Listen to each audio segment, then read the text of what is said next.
On Saturday night, Austin FC played San Jose Earthquakes for the 8th time in club history. And after a really entertaining to chaotic 90-minute match, Austin FC finally beat San Jose Earthquakes in a 4-3 comeback win by the goals of Jadeo Brian, Guilherme Biru, and 2 goals of Sebastian Driussi. In my point of view, my thoughts about this win was pretty much this. I was left impressed now that it's been 2 wins in a row, that the team is showing a different fight, different mentality, and it's really great to know that they're getting back to the winning forms. But as a fan, it was really chaotic, really entertaining, and fun to watch. But before I get to that, let's look at the starting lineup. This lineup itself, it's the same 11 that we saw against FC Dallas in our first win. I could say too, one of our strongest 11s by far of the season. We do see some changes for players in different spots.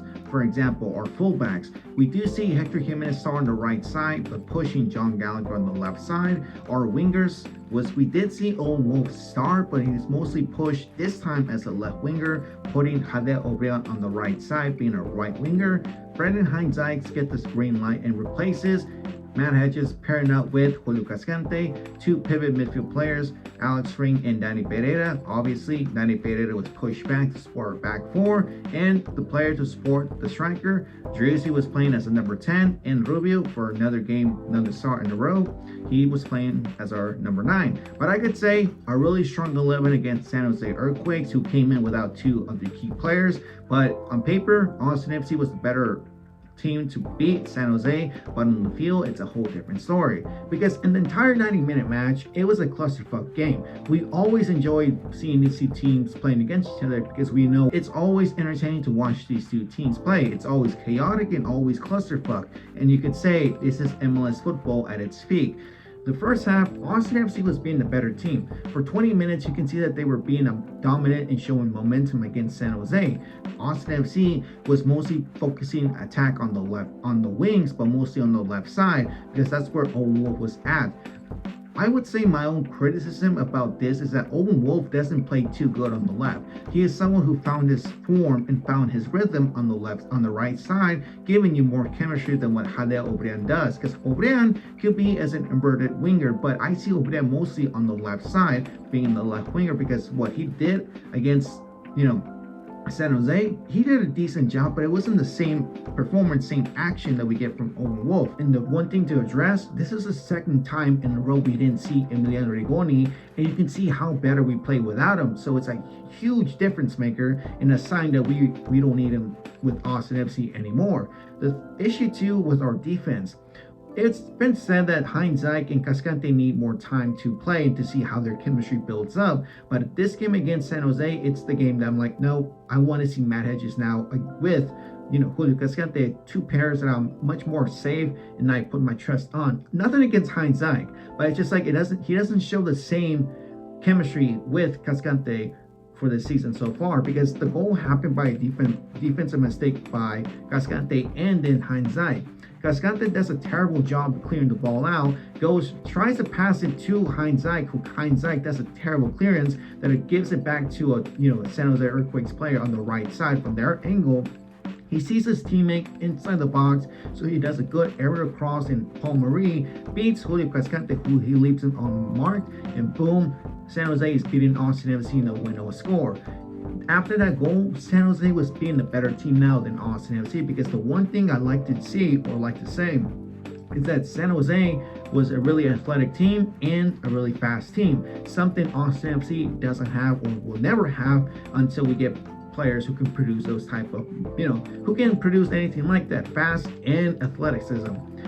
Also, because after that goal, the defense, Austin FC's defense, was having a hard time trying to leave the back, but that's the issue. San Jose was pressing our back 4, and our back 4 was having a rough time clearing the ball out. Then we got lucky from a goal that was from San Jose that was given offside because the player was ahead of his line. Good offside trap from both Cascante and Hector Jimenez. But speaking of Jimenez, he had a really rough game against San Jose Earthquakes.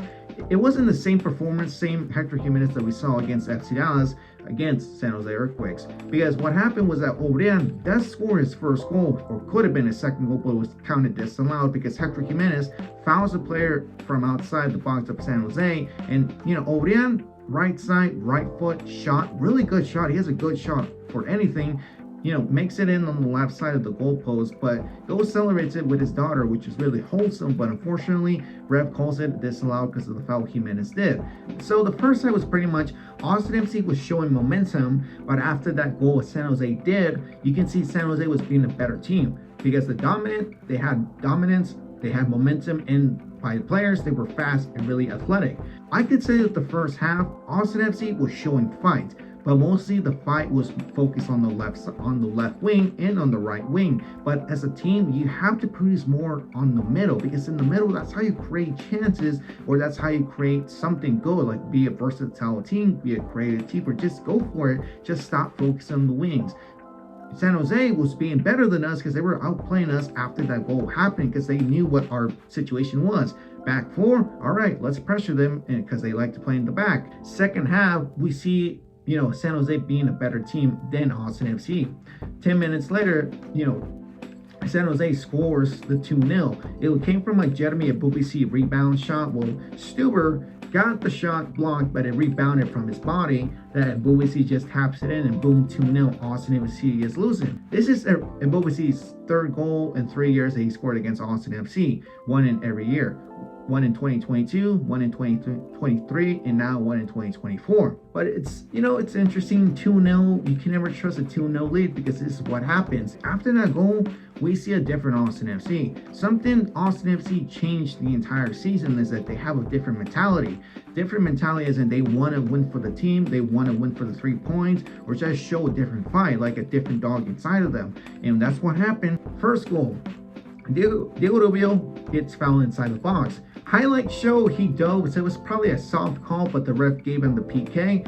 Driussi steps up, takes the 11th steps, taps it in, boom, Austin FC is now in the game, 2-1. Driussi is now 8 for 8 when it comes to PK, so he has a good record of 100%. Then, 2 minutes later, Alex Rain becomes a great distraction, beats 2 San Jose Earthquakes taller than him. The ball rebounds and goes straight to Jadeo Brian's right foot, volleys it in, and boom, it's now 2-2. This is Jadeo Brian's, finally, he scored a goal, third time's a chance, his first goal with Austin FC.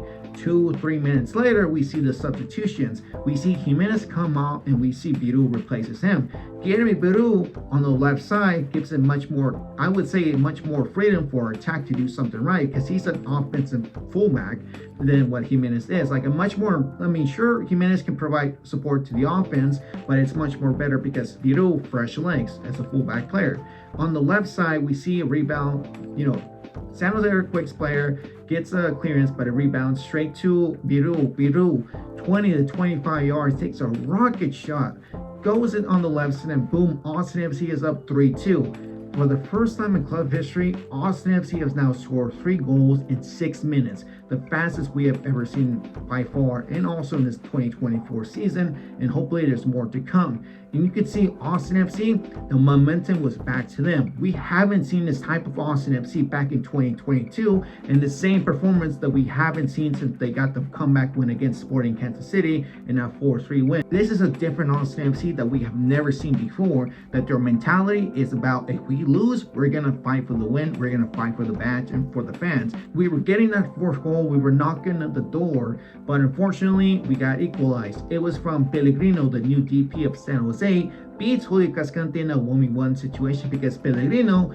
was exposed in that side. Whoever was left that area exposed was John Gallagher, who hasn't been having a great time being as a right back, because he's much more better as the left back player. But again, Cascante loses the fight, then Stuber loses the 1v1 because a beautiful shot outside of his foot from Pellegrino curbs it in, and boom, Austin FC in San Jose is now equalized 3-3. Both teams, by the last 4 years we've seen them play against each other, they always put up a good game. They always put up a good performance, and they never disappoint us fans from Austin FC and from San Jose Earthquakes. But you can tell there was a park the bus moment too. I like to clarify that. But both teams were going back and forth. They were trying to see who gets the game winner, who makes a mistake to give advantage for that. But the one thing is Brad Stuber. St. Stuber committed a foul on the left side of the field for Austin FC's own half, but it was given as a yellow card. Someone who's been watching, like me as a non-football expert who's been watching this sport for about 20 years, I could say that was a red card from Stuber. But he got lucky because I don't understand what the ref thought, but give him the yellow when it should have been a red card. What's your thought? Was that yellow or red card for Brad Stewart? But unfortunately, game was given 10 more minutes, and people were saying Austin FC, got lucky with those 10 minutes, and that was straight robbery. Because who scores the game winner? Yours truly, Mr. Clutch, Mr. Driussi Dior. On the right side, we see John Gallagher does a great cross in the air. See Zardes who comes in for Rubio. Zardes does his first assist with Austin FC in club history. Sees Driussi on the semicircle outside the box on the edge, I would say. And Driussi, instead of back passing it, he says, fuck Bofon, this is my club, and boom, he shoots it with his right foot and gets us the game winner. Austin FC beats San Jose Earthquakes for the first time, first comeback win of the season. Many would say FC Dallas is a comeback win. No, when you're down 2-0 and you come back from that, that's a comeback win for me. But again, Austin FC got a really hard-fought and really clusterfuck win against San Jose. The one thing I would have to criticize is our defense. They need to be better not to leave areas open or exposed, because that's what happens that will cost us the game. But also, Hindsight and Cascante, a second game in a row, it's starting to see it's kind of mixed. They do play good, but sometimes they have their flaws, like their cons about it. The thing too that I liked was Austin MC showing more fight in the attack. Now we're seeing more and more goals, so we still got the rhythm for it. Driussi coming in and being the clutch for us as he's been for the past 3 years now. Also, can Austin FC make it 3 wins in a row against St. Louis? It's a really tough opponent because we have never beat St. Louis, especially at home, which is going to happen on Sunday night or Sunday afternoon. It's an early game. But again, Austin FC beats San Jose Earthquakes 4-3, first win against them in club history, first comeback win of the season. And finally, we see Driussi coming back being 2022 Driussi. That's my point of view. But hopefully, guys, you understood this video. My name is VanillaMexican 17, and I'll catch you guys on the next one.